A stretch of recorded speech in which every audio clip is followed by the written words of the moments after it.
Nah. Enough's enough, bruh. Enough is enough, bruh. What is going on? WNBA, y'all need to get this under control. This is ridiculous. Marina Mabrey, you just put yourself in the Dejanay Carrington box. You dirty slime ball player, you come and blindside Caitlin Clark. Marina Mabrey assaulted and tried to fight Caitlin Clark today. This is ridiculous. Caitlin Clark was attacked once more, and this time it wasn't subtle. It wasn't accidental, and it most definitely wasn't basketball. That wasn't a basketball game. It was a full-fledged ambush that was aired live. In the closing moments of the Indiana Fever's game against the Connecticut Sun, fans were forced to watch what appeared to be an open season on the league's biggest star, eye gouges, body checks, and blatant schvees, while the WNBA did nothing. Marina Mabrey entered the game like she was trying out for a street fight, blindsiding Clark from behind as the referees swallowed their whistles as if they were on mute. And guess what? Let that sink in. She wasn't even ejected. If this were the NBA, there would be a league-wide outcry, but in the W, it seems that targeting Caitlin Clark is standard procedure, so the question isn't just why they didn't protect her. This is what the WNBA wants. I don't know how you can come to any other conclusion at this point, is that this is actually, they believe that this is what sports fans want to watch. No, I mean, if I want to see this, I'm going to tune into hockey.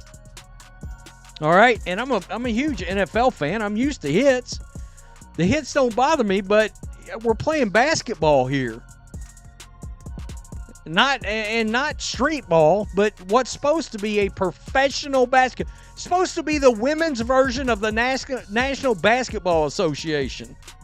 What a joke that is right now. What a joke. The WNBA's new normal goes far beyond that. Is the league ignoring dirty plays because Caitlin Clark is too valuable to defend? Or worse, are they holding off on intervening until something even more serious occurs? Make no mistake, the warning signs are screaming. And fans are already incensed. But before we go over everything that happened, from the egregious foul that started it to the league's incredible silence, hit the like button and subscribe, because this is much more than just a single game.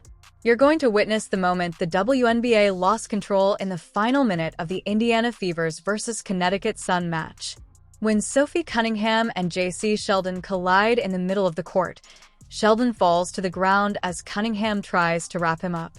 Cunningham then yells, "I'm not having it, we'll go," echoing through the gym. The camera is unable to follow every moving part because something larger was already in motion.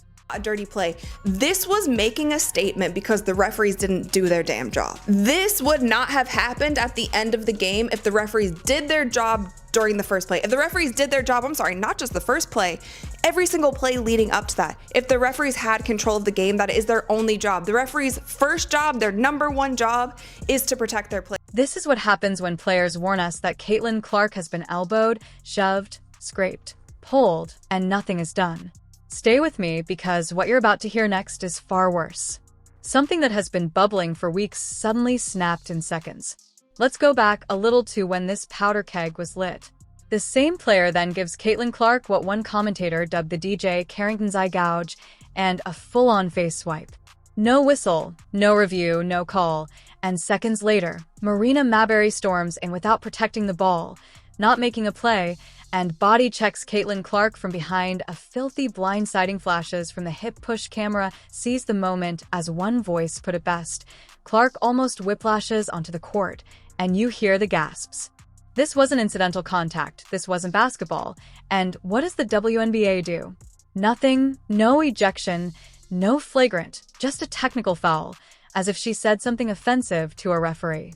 No, it was an assault. Referees are going to review the play because that's a lot of contact going on right there. That's a lot of unnecessary contact. That's a lot of non-basketball contact happening during this play, right? So the three referees that I like to say, they got them straight out of Sephora because I don't think these referees have ever refereed a professional basketball game in their... Cunningham ejected Marina and left the floor.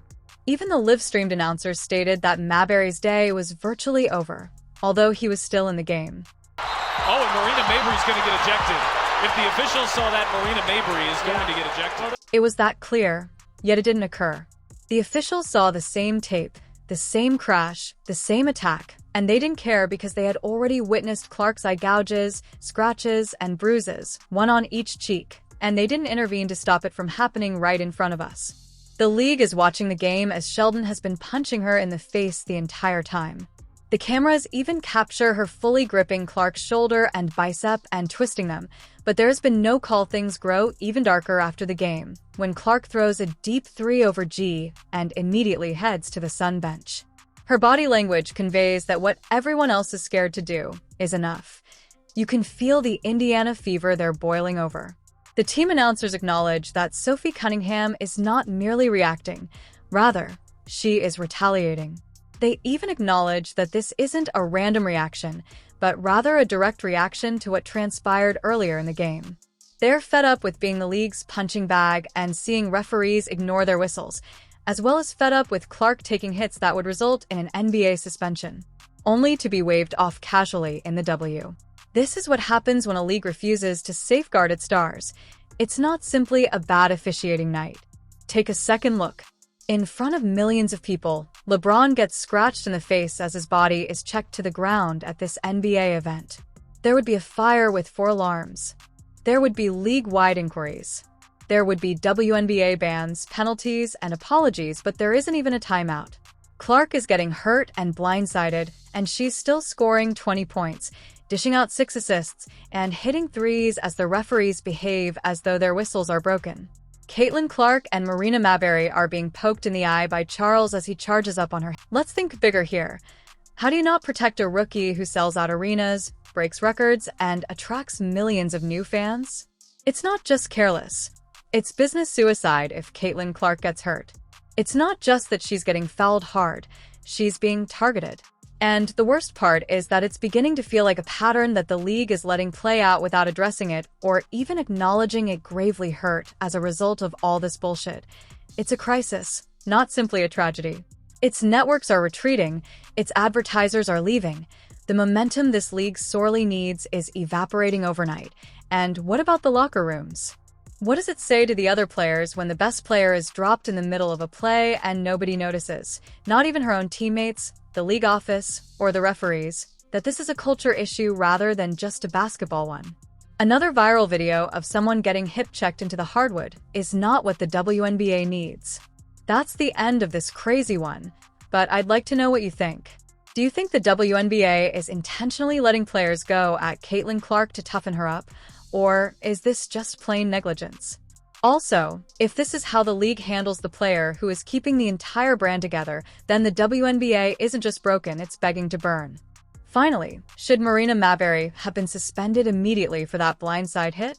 Please share your thoughts in the comments section, reading them all, and if you're feeling particularly energized, hit the like button and subscribe to ensure you don't miss any of the genuine conversations we're having throughout the season.